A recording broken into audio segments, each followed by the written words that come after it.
வணக்கம். நான் உங்கள் ஜோதிடன் எஸ்வி வெற்றிமுகன் பேசுகிறேன். நம்ம இந்த காணொளி பதிவில் மெய் அழகன் அரவிந்த் சாமி அவருடைய ஜாதகத்தை கிரக மண்டல அடிப்படையில் ஆராய்வோம். அரவிந்த் சாமி இவர் பிறந்திருக்கிறது 18 ஜூன் 1970.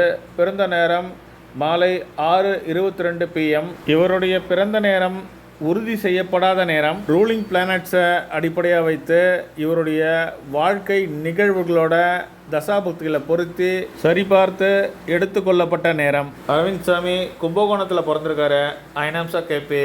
இவர் பிறந்தபோது புதன் மகாதசை இருப்பு 12 வருடங்கள் 5 மாதங்கள் 28 நாட்கள். ஜாதகர் தனுசு லக்னத்தில் பிறந்திருக்காரு. லக்னாதிபதியான குருவை கவனிப்போம்.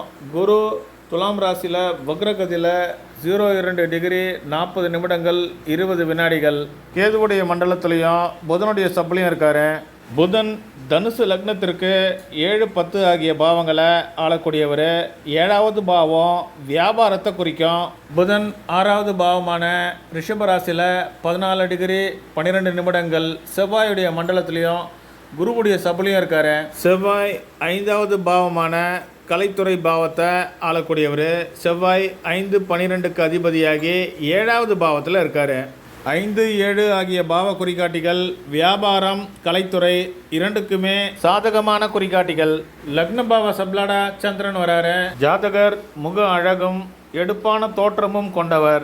சந்திரன் விருச்சிக ராசியில் 20 டிகிரி 11 நிமிடங்கள் 57 வினாடிகள். குருவுடைய மண்டலத்திலையும் குருவுடைய சபலையுமே இருக்காரு. குரு உடல் பொலிவையும் கட்டுமஸ்தான தேகத்தையும் தரக்கூடியவர். 2வது பாவ ஆரம்பமுன மகர ராசியில் 0 டிகிரி 33 நிமிடங்கள். கேதுவுடைய மண்டலத்திலையும் சுக்கரனுடைய சபலையும் இருக்கு. சுக்கிரன் தனுசு லக்னத்திற்கு 6-11க்கு அதிபதியாகி 8வது பாவத்தில் அமர்ந்திருக்காரு. 6, 8, 11 பொருளாதார முன்னேற்றத்திற்கு ஏற்ற பாவங்கள். கலைத்துறை வளர்ச்சிக்கு தலைமை பாவமான 5வது பாவ ஆரம்ப முனைய ஆராய்வோம். 5வது பாவ ஆரம்ப முனை மேஷ ராசியில் 06 டிகிரி 39 நிமிடங்கள். சுக்கிரனுடைய மண்டலத்திலையும் சுக்கிரனுடைய சபலையுமே இருக்கு. சினிமா துறைக்கு சுக்கிரன் சந்திரன் 2 கிரகங்களுமே மிக முக்கியமான கிரகங்கள். 10வது பாவ ஆரம்ப முனைய ஆராய்வோம். 10வது பாவ ஆரம்ப முனை கன்னியா ராசியில் 05 டிகிரி 12 நிமிடங்கள். சுக்கிரனுடைய மண்டலத்திலையும் குருவுடைய சபலையும் இருக்கு. சுக்கிரன் சினிமா துறையை சார்ந்த கிரகம்னு பார்த்தோம். 10வது பாவ சப்லாடான குருவை கவனிப்போம். குரு 10வது பாவமான துலாம் ராசியில் வக்ரகதியில் 02 டிகிரி 40 நிமிடங்கள் 20 வினாடிகள். குரு கேதுவுடைய மண்டலத்திலையும் புதனுடைய சப்லையும் இருக்காரு. தனுசு லக்னத்திற்கு புதன் 7, 10க்கு அதிபதி ஆகிறாரு. 7வது பாவம் வர்த்தகம் வியாபாரம் பிஸ்னஸை குறிக்கும். 10வது பாவம் அதன் மூலம் கிடைக்கப்பெறுகின்ற பொருள் புகழ் ஆகியவற்றை குறிக்கும். கிரகங்கள் ஏறி இருக்கக்கூடிய மண்டலம் மற்றும் உபமண்டல பிரிவுகளை பார்ப்போம். சூரியன் சுக்கிரனுடைய மண்டலத்திலையும் சுக்கிரனுடைய சப்லையும் இருக்காரு. சந்திரன் குருவுடைய மண்டலத்திலையும் குருவுடைய சப்லையும் இருக்காரு. செவ்வாய் ராகுடைய மண்டலத்திலையும் குருவுடைய சப்லையும் இருக்காரு. புதன் செவ்வாயுடைய மண்டலத்திலையும் குருவுடைய சப்லையும் இருக்காரு. குரு கேதுவுடைய மண்டலத்திலையும் புதனுடைய சப்லையும் இருக்காரு. சுக்கிரன் சூரியனுடைய மண்டலத்திலையும் புதனுடைய சப்லையும் இருக்காரு. சனியுடைய மண்டலத்திலையும் சுக்கிரனுடைய சப்லையும் இருக்காரு. ராகு கேதுக்கள் சந்திரனுடைய மண்டலத்திலையும் சூரியனுடைய சப்லையும் இருக்காங்க. கிரக மண்டல பாவ குறிகாட்டிகளை ஆராய்வோம். தனுசு லக்னத்திற்கு பாக்கியாதிபதியான சூரியன் 8, 11 ஆகிய பாவங்களை மண்டலம் வாயிலாகவும் 7வது பாவத்தை சப்லாடு வாயிலாகவும் குறிக்காட்டுறாரு. லக்னா சப்லாடாக வரக்கூடிய சந்திரன் 1, 4, 10 ஆகிய பாவங்களை மண்டலம் வாயிலாகவும் 9, 7 ஆகிய பாவங்களை சப்லாடு வாயிலாகவும் குறிக்காட்டுறாரு. 5, 12 ஆகிய பாவங்களுக்கு அதிபதியான செவ்வாய் 3, 9 ஆகிய பாவங்களை குறிக்காட்டுறாரு.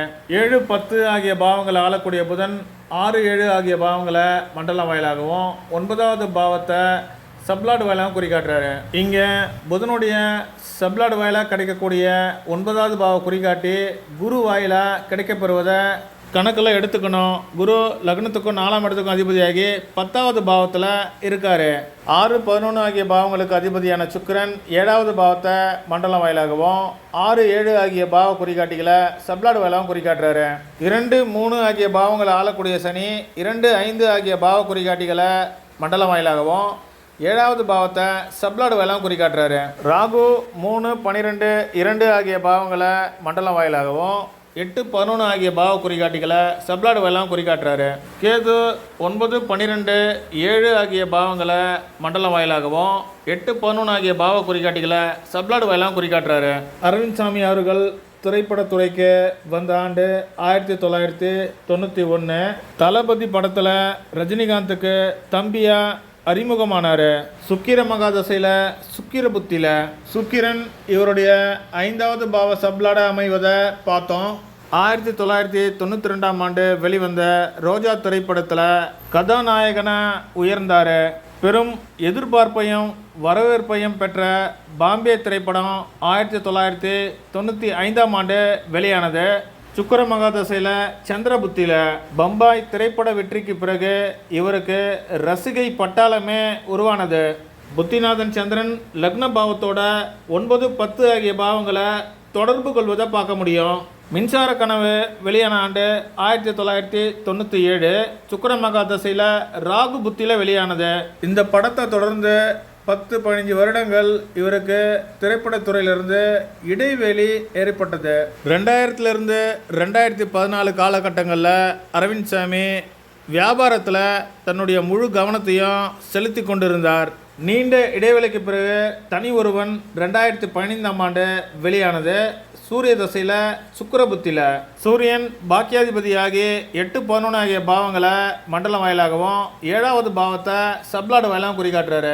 புத்திநாதன் சுக்கிரன் 7வது பாவத்தை மண்டலம் வாயிலாகவும் 6, 7 ஆகிய பாவ குறிகாட்டிகளை சுக்கிரனுடைய சப்ளாட் ஆகிய புதன் வாயிலாக குறிகாட்டுறாரு.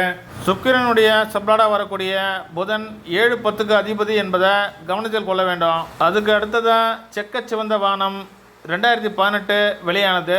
சந்திர தசையில் ராகு புத்தியில் சந்திரன் 1, 4, 7, 9, 10 பாவங்களை குறிகாட்டுறாரு. 1, 10 ஆகிய பாவங்கள் ஜாதகருடைய புகழுக்கு, கௌரவத்திற்கு, உயர்வுக்கு ஏற்ற பாவங்கள். 2024 வெளிவந்த மெய்யழகன் திரைப்படம் சந்திர தசையில் சுக்கிர புத்தியில் வெளியானது. தசாநாதன் சந்திரன் 1, 4, 7, 9, 10 ஆகிய பாவங்களை பலமாக குறிகாட்டுறாரு. புத்திநாதன் சுக்கிரன் 6, 7 ஆகிய பாவ குறிகாட்டிகளோட 10வது பாவ குறிகாட்டிய சப்ளாடான புதனுடைய ஆதிபத்தியம் வாயிலாக குறிகாட்டுறாரு. மற்றொரு ஜோதிட பதிவோடு உங்களை சந்திக்கிறேன். நன்றி, வணக்கம்.